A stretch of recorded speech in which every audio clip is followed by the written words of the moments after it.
guys, this Arteta thing of buying already experienced players now. Is it a time for Arsenal to win the Premier League or at least a big trophy this season? They will be title challengers. Title contenders this season. They are. Yes. With that style of play, they are playing against boring teams. games. Yeah. It's not they are waiting for corners to score. Like you have all these creative players and you still are you trying to say that the team has outgrown Mikel Arteta? It has actually. And I think start looking for another coach. Someone who's going to take him. I think this is going to be your suggestions. Which manager? Diego Simeone from Atletico Madrid. Diego Simeone. It's too defensive. Arsenal is not his style of team that he can coach. Zidane. Can we hire Zidane? Can Arsenal hire Zidane? Zidane is a good option. But for me, I think the best option would be Cesc Fabregas. Former captain, former player, he knows the culture. Como is actually having a good season. Last season and this season, they're playing very well. Previously, this season they are doing well. I doubt that Ferguson will want to abandon that project and come to the Arsenal. He would. Arsenal is a big club, though. Arsenal is a big club. He's the former captain. I think it suits him. It suits his playing style. Yeah, true. Okay, hello guys and welcome to the Isaac Moki Sports Show. We are back with your weekly wrap. It was action-packed over the weekend. Of course, teams having to win in dramatic style yet again. Manchester United winning late in the game, stoppage time winner from captain Bruno Fernandes. Liverpool striking it late with that wonderful free kick from Dominic. There. Manchester City losing another game, consecutive loss from Manchester City. Quite embarrassing from City. We were all expecting Manchester City to win. Chelsea, of course, winning 2-0 against Fulham. London rivals there. We thought it was an obvious win for Chelsea. Yeah. Was it really obvious? It was previous. It was an obvious win for Chelsea. It was a London derby. I don't think it was. It was a London derby, but we expected Chelsea to bounce and win again. All right, and then West Ham finally winning game again. Paqueta, that celebration was called kissing the West Ham flag. Of course, the West Ham badge rather. Yeah, after from Aston Villa. Yeah, and they actually all thought that the deal was agreed. Yeah, he was going to join Aston Villa, and then he comes up and scores a penalty. Then having that called celebration, it was beautiful. Our viewers should actually check on our Paqueta's celebration. For me, the standout was Chelsea winning the Fulham game. Of course, Christian Nkunku making his permanent move to AC Milan. And then our boy Nicholas Jackson being called after Dilap getting an injury in the same game. Called back to come back to and he was like, yo, young man coming back. So do we think that permanent move, is it a permanent move? No, it's a loan deal. It's a loan deal. Yeah, but with the option to buy. Yeah. So it was full of drama. Him flying to Bayern Munich and then being called back after Dilap getting injured, 6 weeks on the sidelines, getting that hamstring. Do you think it is? It was disrespect from Chelsea. If it were you, what would you do? I wouldn't come back as well. I think Nicholas Jackson made the right decision. He made the right move for refusing to come back. Refusing to come back. All right, so let's quickly dive into the weekly wrap. It was, of course, action-packed. Let's discuss the Chelsea-Fulham game. Of course, Chelsea winning, and I think it is going to be a challenging team in terms of winning the title. Please share your views and feedback. What do you think? Do you think Chelsea are contenders in this campaign? Hudson Villa, what's your take on Chelsea? Particularly in that game against Fulham, there was no so much in the game that was really standing out, apart from the controversial VAR rule that cancelled Joshua King's early goal. I think that also made them lose momentum, Fulham, because they really had started the game well.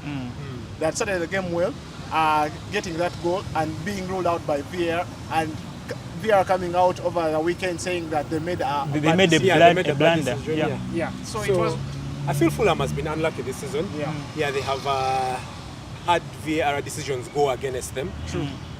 We saw in the first game against Brighton, they considered the penalty, still VAR. The second game against Man United, two decisions you can contest. And then the third game against Chelsea, they have really had the bad luck with VAR this season. Yeah, but for me, I think Chelsea are serious title contenders. I think they are now the closest rivals to Liverpool.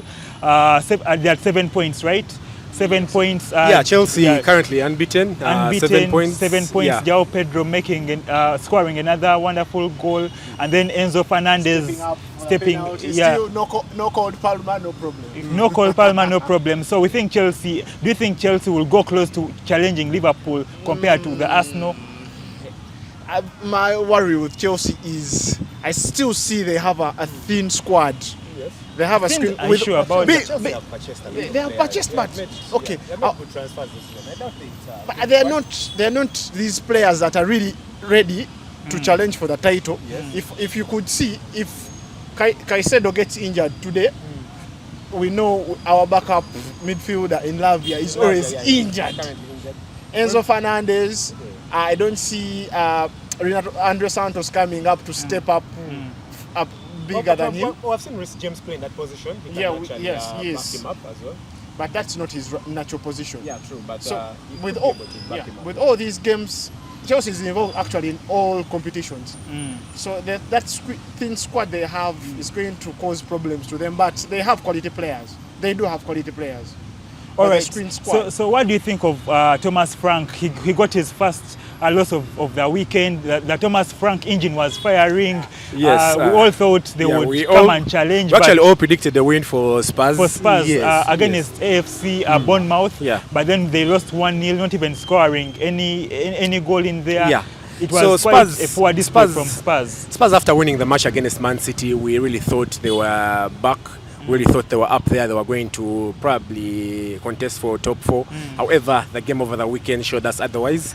That loss against Bournemouth, that 1-0, Spurs actually were not showing that game. They didn't create any chances. They lacked a lot of creativity in that game. I think Xavi Simons has come to actually sort out that creativity issue in the middle there. Yeah. So I expect them to do a little bit better than they did. Bournemouth, on the other hand, they had a lot of chances. They could have easily won that game like 3 or 4 more goals. Do you think Spurs has a chance to create more with that signing? Yes. What does it really mean for Spurs and Thomas Frank? Well, signing Xavi Simons after losing James Maddison for a long-term injury. So he's out for more like almost half the season. Xavi Simons is going to give them options like going forward. He's a versatile player. We have seen that. He can play either on the wing or in the mid, but he's very good following the striker. Okay. So, but particularly in that game, actually Spurs was shocked by Bournemouth with that early pressure, the start. Yeah. They pressured them from the start, and Spurs thought it was going to be an easy one. Like from my side, I thought Spurs thought it was going to be an easy one. But Bournemouth came running to them from the first minute. Yeah. That's when they got that goal from Evan Nilsson, though it was a deflection. But actually, as Joe said, Bournemouth could have easily scored two more goals or 3. All right, so this I'll pose to Joe. Joe, do you think Spurs has a chance to finish within the top 4 and play Champions League next season, given the fact that Thomas Frank is a new manager? He hasn't managed a big team as big as Tottenham Hotspur. I would say top 4 not yet. Spurs are not yet there.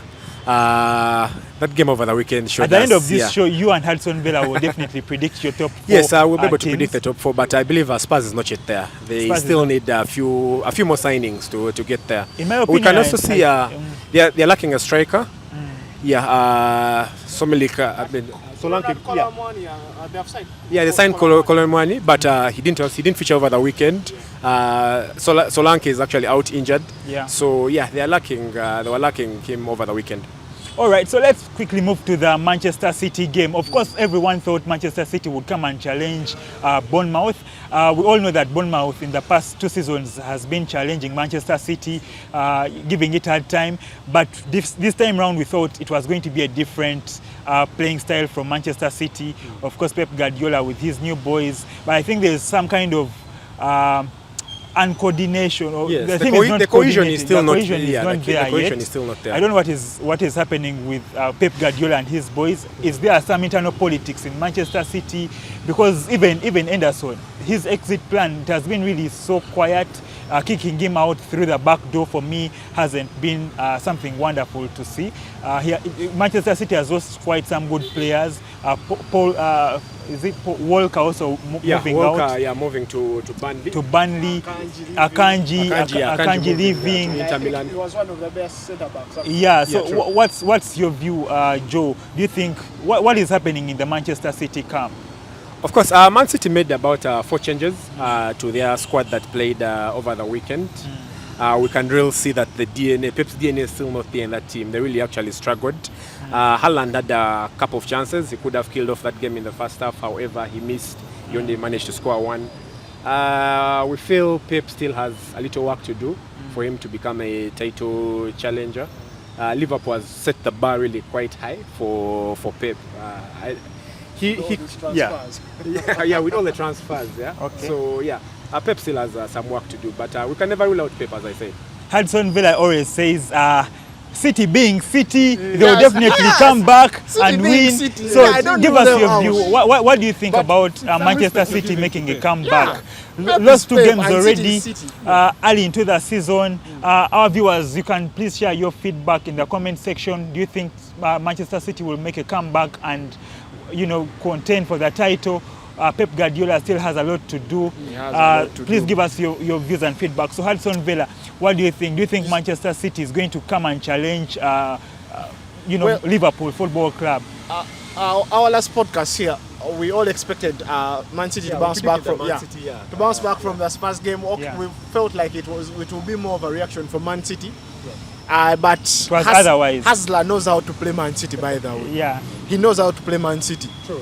He's one of the youngest coaches in the Premier League. Actually, he should be playing. See, he's coaching an older player in James Milner who scored the penalty. We're talking about James Milner and that goal celebration, of course, paying tribute to it was a nice Jota. It was but give us your opinion. Where do you think Manchester City stands? I think Guardiola hasn't really figured out his starting 11. Yeah. If he could have the guts to bench his captain in Ruben Diaz, playing cushion of the young boy, I think his tinkering with the squad is going to bring him problems going forward. But I think that has been Guardiola from way back. He has always tinkered with this card and he has been able to get results with it. Just that this season, it's not quite working out for him yet. That's why I'm saying he has not figured out his starting level. One thing I know, he wants his young boys in Oscar Bob. You see, Oscar Bob has played all 3 games. So he hasn't figured out who's going to start on the left. Today, Mush plays, Doku comes in. Then I think he has made Reinders as his starting midfielder with Rodri. So we don't know who's going to play in the 3-man midfield. It's either Foden or Bernardo now. We don't know. But still, my concern is tinkering with this squad. Yeah. But in goal, they have sorted now. Gigi Donnarumma being signed. Yeah. I think James Trafford is going to be really gusted about that. He thought he was going to be the number 1. Yes. But well, Man City being Man City still. All right. So for me, my opinion is that I think Pep Guardiola still has to build his team around his old players. Bernardo Silva, Phil Foden, Rodri. I think they should get into that team. Rodri has just come back. Yes, just come back from injury, I know. Pressure. But still, he should build the squad and momentum around those old players of his. Or maybe they have played so much soccer under him. That's what I think also the hunger is dying out. Is it that they have won too much? 4 in a row? Even if it was obvious. All right, so let us move on to the Man United game. Of course, Manchester United leaving it late, stoppage time winner. It was too much of a celebration from Fernandez. It's like they had won the World Cup. Our viewers, you can please share your feedback. What do you think of the Manchester City comeback? What do you think of the Manchester United comeback against, was it a comeback? I think they were almost drawing, and then it was a goal in the stoppage time. We should give credit to Burnley, actually. Yeah, we should actually give. Not losing the game. We should give from 2 goals down. Yeah, 2 goals. It was Manchester United scored first, then Burnley equalized, then Manchester United scores a second goal, and then Burnley comes in to equalize, and then they had to leave it late through Captain Fantastic, as you usually say, Captain Bruno Fernandes scoring that penalty. And for me, the standout point was Ruben Amorim still being a coward and you know, shying away from watching the penalty. Yeah, not watching the penalty, shying away, losing their confidence. I think for a manager of his caliber, he had to really step up his game, stand at the touchline, and then be able to command. Take charge there. What is your view?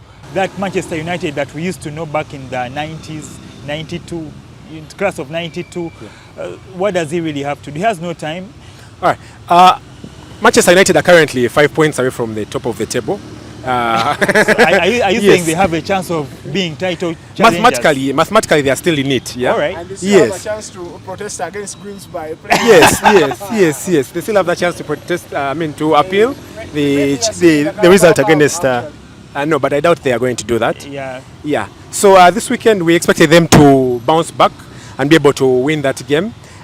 We saw they lacked some. Should I say they lacked composure at the back to concede those 2 goals? Those are goals that were absolutely avoidable in case they had leadership in the defense. The first goal, where were the defenders? The second goal, you could question the goalkeeper. Where was his command of the box? So I believe they have tried to sort that out with the signing of the new goalkeeper. And I believe that is one of the main issues that Amorim has. Where he's going to finish at the end of the season, I expect him to do better than last season, honestly. We don't expect him to finish. Top 4, do you think he will Yes, he's going to challenge for top 4.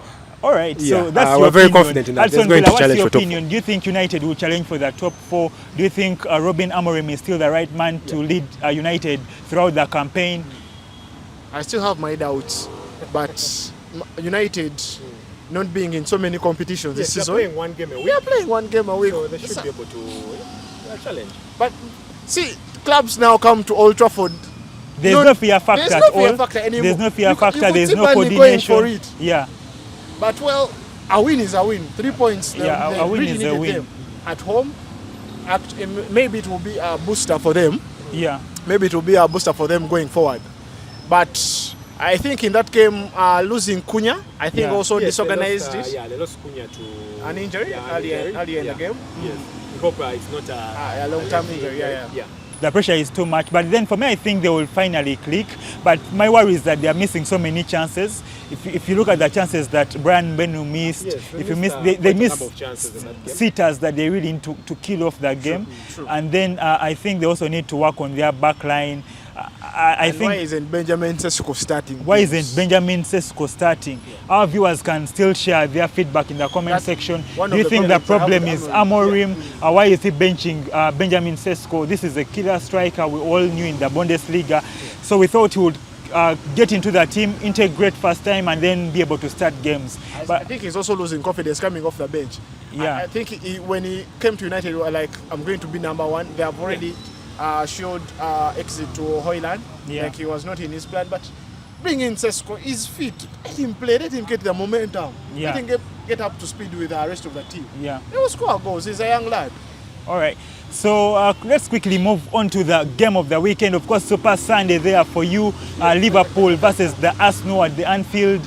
Our viewers, what do you think of the Liverpool game? Do you think Arsenal is still a title contender? It was the first loss for Mikel Arteta and his team, losing 1-0 to Liverpool. Of course, Liverpool were the better side, in my opinion, killing off the game in the second half, especially when they brought on to Curtis Jones. He really changed the game. And then Mikel Arteta playing safe. You know, I think he had come for a draw. What do you think of that game? He had come for a draw, but in games like that, it was not an interesting game. We all expected it to be an end-to-end. Yeah, we expected a much better game. Total football. We thought it was going to be total football, but I think Mikel Arteta was playing it safe. Yeah, he was so cautious for the night. Actually, he came for a draw. The way you say it, he came for a draw, and they expected to have a goal from the set pieces, his corners. And surprisingly, I saw someone tweeting that Arteta against big clubs is like the former Stoke coach that used to do that. Tony Pulis. Those long throw-ins. Those long. But back to the game, I think Arteta should let his players express themselves because they have the quality. Honestly. Yeah, they have the quality with the new signings. Yeah. We have seen Martinelli now being used as a defender. I don't know what happened to Martinelli. He's brought on in these big games to track back, mostly, not to go forward. I think he has lost that confidence as well. He has the gas and the pace to track back and he does, but be able to move forward. But we saw a little creativity when Eze came in. Yeah. and playing 3 holding midfielders in Merino, Zubameni and Rice. I was actually surprised about that. We expected him to at least start one of the attacking midfielders. Yeah. And starting Merino and Rice and starting Merino, Rice and Zubamendi. Yeah. That team really lacked the creativity in the mid of the pack. Yeah. So I think he tried to play cautious. And at the end, it didn't work out. Yeah. All right. So for me, in my opinion, I really think Mikel Arteta had really come for a draw. Yeah. He had come for a point away from Anfield. Yes. You know, Anfield is also not an easy ground, but Mikel Arteta needs to prove to us that he's the right man to take the Arsenal forward. You need to go to Anfield. You need to go to such grounds and win games. If you fail to win at Anfield, how are you going to win at the Bridge? How are you going to win at the Etihad? So you need to come in, show us, attack, open up, do the total football tactics. You have Izzy on ground. He's such a creative midfielder. Yeah. You have Martin Odegaard, despite the fact that he was injured, but he came on.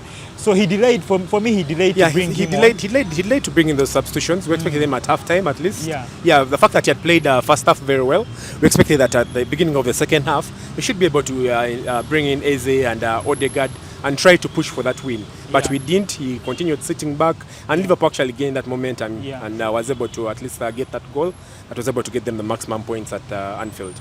Pure magic from Dominic Soboslai. So what does Arteta need to do to spark up the team a little bit in terms of attacking? Well, I think Arteta should let his team express themselves. Yeah. Like he's too conscious, the way we said. As actually, we have seen his back four is actually good. Yeah. We saw Saliba getting off the pitch earlier, but Mosquera came back and put up a good show. Yeah, Mosquera actually played very well. Played very well. So well. Yeah, but at some point I also think we should let Arteta be. He's the manager. Yeah. He knows what kind of football he wants his team to play. If he really thinks that kind of boring football will win the league, will win the trophy. Jose Mourinho did it at some point with Chelsea, and he was successful. So if we really think Mikel Arteta, if Arteta thinks that is the kind of football that Arsenal need to play to bring the title home, then let it be. So let's wait and see how it goes after maybe 10 games or 15 games into the season, and then we can be able to judge him. So that is my opinion, and I think we should let him be. But then I also think at some point he should let these players express themselves more, just like you've said, and also not, give classroom tactics, pass the ball here. We will see him on the touchline trying to direct and give instructions on where to pass the ball. He's just on pressure. He's on pressure to deliver. But yes, because he has signed good players and don't need time to develop. That's the source of the pressure. When he's on pressure, he tends to fold. So that means the team has outgrown him. Does that mean we're going to see that this season actually? Because before we used to have these players that really needed time to develop, bringing in players from the academy, giving him a chance. Now he has the right players. Experienced players. Yes. Some of those players have won wherever they were. What are his chances of facing the sack? Well, it's too early to judge. Within the season, I don't see that. Maybe at the end of the season, in case he doesn't deliver any silverware. But if I was the board, I would sack him. Well, actually, I would also defend Arteta in some way that I don't know why, but Arsenal has 6 first-team players already injured this season, and we are just 3 games into the season. I think he has been partly affected by injuries are affecting him. We could see that. We saw Saliba getting out injured. Saka, and we didn't talk about Madueke having a good game. Madueke was actually the man of the match for the Arsenal, making those direct runs onto goal. Characters were asking for water. Till Doman came there, like he was like on holiday. He was relieved when he saw Doman. But Madueke had a really good game. Yeah.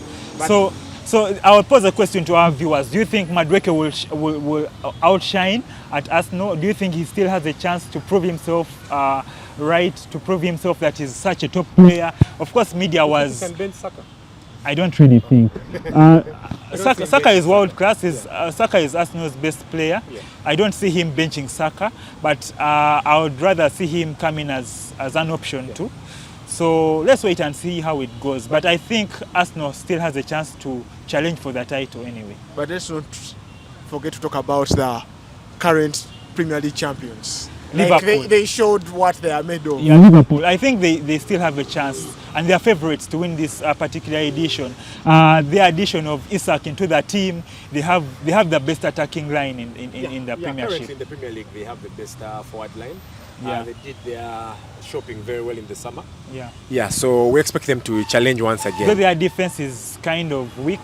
Not getting Mark Guehi from Crystal Palace. Yes, I think there are issues in the center, in the central defense. They are quite limited on options. In case one of them gets injured, whom do you bring in next? There's Joe Gomez came in over the weekend, but after Joe Gomez, whom do you bring in next?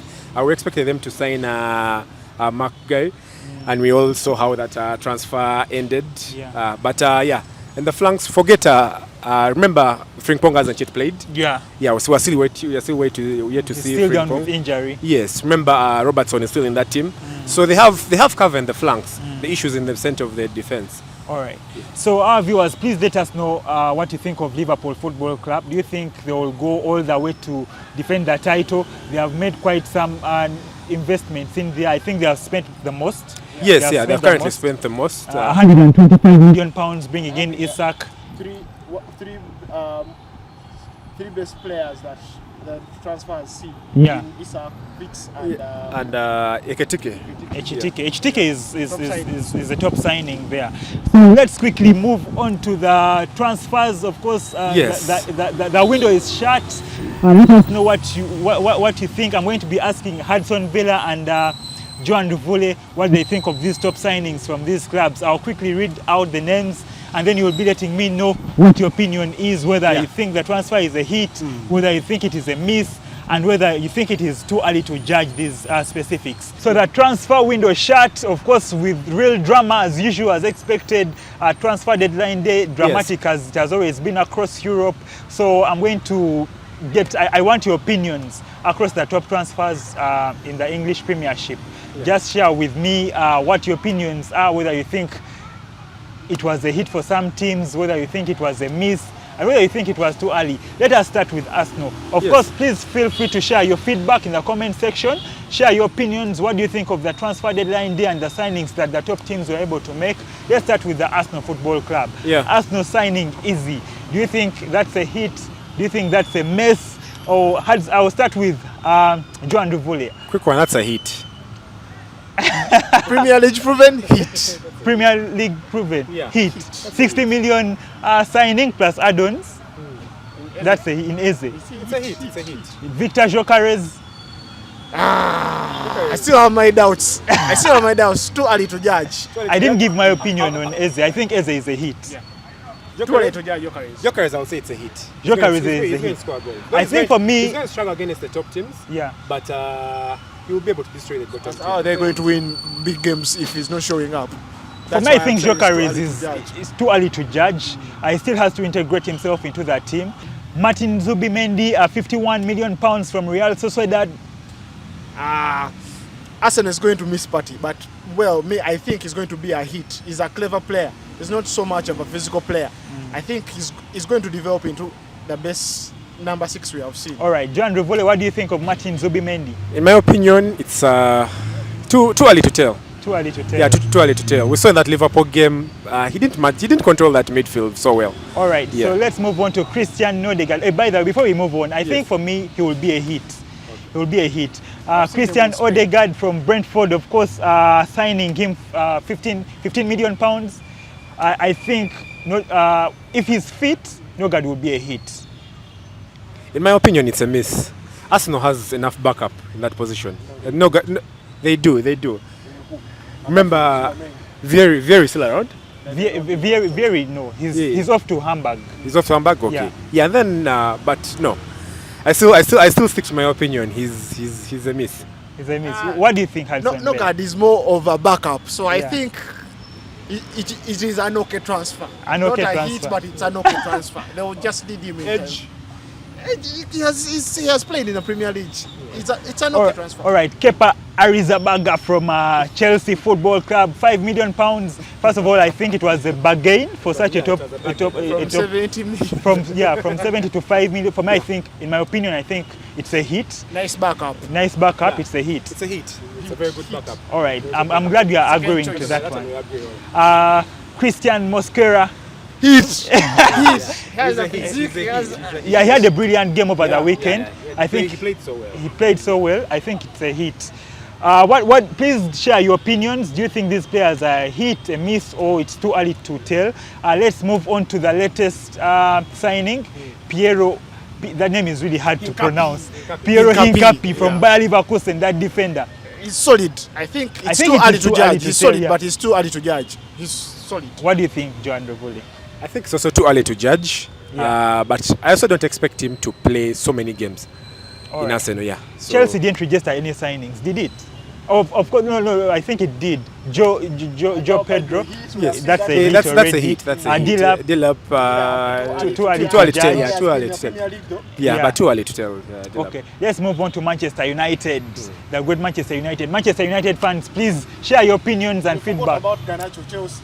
Garnacho Chelsea. Too early to that one. Of course, it's too early to judge. It's a miss. I think it's going to be a hit. Garnacho? Yes. That's a for me, I think it's too early to judge. It's Premier League proven. What else are you going to ask for? Chelsea have so much on that wing. They have. Gittins doesn't have that pace. Let's move on to let's not discuss Garnacho. Let's move on to let's move on to Manchester United. Yes. Matthias Cunha. It's a hit. It's a hit. We have already seen from the few matches he's played. We have already seen what he can offer, what he can give the team. Hit. I think it's a miss. He's injury prone. I think injuries will rule him out, so I think it's a miss for Manchester United. With that shirt 10 on his back. Yeah, with that shirt 10 on his back. The problem is injuries. He's ever injured, so I think it's a miss for United.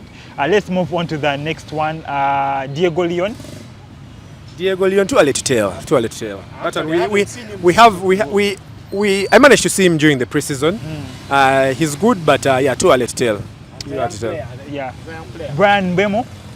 Hit. That's a hit. That's a hit. Yeah, 2 goals already for United. That's a hit. And then his work rate, his pace, unbelievable. Benjamin Sesko. Still young. Too early to judge. Too early to tell. I think it's a miss. It's going to be a too early to tell. We can't really tell. Too early. Okay, let's move on to Liverpool. Florian Wirtz. Hit. Boy is taking the calculation on the goal. Joan Revoli, what do you think of Florian? That's a hit. Please share your feedback. Do you think Florian is a direct hit? Yeah? I think it's too early to judge, in my opinion. No. It's too early to judge. We have seen him this couple of games. Yeah. He has really fitted in the Liverpool side quite well. Okay, Alexander Isak. Premier League proven. That one I don't need to explain myself. It's a hit. Hit. That's a hit for me as well. Let's move on to Hugo Ekitike. We have seen him scoring in 2 games. So yeah. I think it's going to be a hit. If you count the Community Shield as well, those are. Yeah, I think it's a hit. Yeah. I don't know how he's going to play with Isak. I think they're going to bench Gakpo. I feel Gakpo is going to be a bench player. He's going to be a bench player, a team player. All right. But So let's move on to Manchester City. We shall just look. It has made quite some big signings, but we shall look at Tijan Rander's hit. Tijan Rander's a hit. He's going to start for that. Yeah, I also think he's a hit. He's going to play. Then let's look at Marcus Bettinelli. More of a backup. More of a backup. It's a backup, yeah. So James Trafford. It's a miss. Sure. He's a homeboy though. It's a homeboy, but it's a miss. In Donnarumma, so we expect him to be a backup as well. All right. I feel before Man City signed Gigi Donnarumma, I feel it was a good transfer. Yeah, it was. It was a good transfer until that point when Donnarumma became available. Yeah. Then it instantly became a miss. Yeah. So please share your feedback, your opinions on whether these particular signings are misses or it's too early to judge whether it's a hit. You please share your opinions in the comment section. But just before we close this up, please share your predictions. Top 4. I'll start with mine. Top 4. I think top 4. I'll go in for the Arsenal winning the title. I think Arteta has a chance. Arteta has a chance. Arteta has a chance. He has a good squad. He has a good squad. Being second position for 3 consecutive seasons. I think this is his season. Okay. So I'll go in for Arsenal, Liverpool, Chelsea, and then City. Okay. Those are my top 4 predictions. Top 4, I'll go with Liverpool. I think Arsenal is going to finish second for the 4th time in a row. All right. My 3rd place is Man City and Chelsea. I think Chelsea will. Hudson Villa. We shall put this on record and come back at the end of season and see. Yeah. Because I expect Liverpool to win the trophy again. Okay. And I see Man City is finishing second. Yeah. Okay. Man City coming second, Arsenal coming in 3rd, and Chelsea finishing in the top 4. All right, please share your top 4 predictions in the comment section. We shall be happy to review those and get to know what you think. Do you think Liverpool will defend the title? Do you think this time round it's Mikel Arteta to come and show what his boys have got to offer this season? Or do you think we shall have a surprise winner in Man United? I leave that for you to judge. Yeah, I think we shall not predict the bottom 3. Let us see how the season goes. Please share your feedback and comments. Thank you for watching. Thank you for subscribing. It has been quite impressive for these episodes that we have shared. Good feedback from you, our viewers. But then, not forgetting our sponsors, Hudson Villa. Jazeville. For this original Jazz, authentic. Yeah. Hudson Villa, Jazeville, our top sponsor. Of course, you look elegant in player versions. Player version in Roma. Guys, if you want these jerseys, reach out to Jazeville. We are going to put the contacts on our YouTube channel.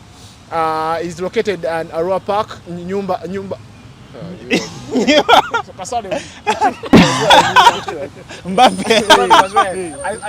This is Atletico Madrid. Yeah. So our sponsor is Jazeville. Yeah. It's located in Aroa Park. We are going to share his Nyumba contacts. Kubwa building. You can go in, check in, get yourself an authentic jersey from Jazeville. Player version for you there. You can see Hudson Villa in the Roma jersey, Joan Duvule in the Chelsea, Joan Duvule in the Madrid jersey. You know, that royal blue. And then myself, of course, the man himself, Isaac Muki in the Atletico Madrid jersey. So if you want to get the authentic jersey there, player version, Jazeville is your #1 spot for you to visit. Go check it out. He has the best quality and the best brand for you. Thank you for viewing our show. Keep sharing, keep subscribing. See you next time. Catch ya. Peace.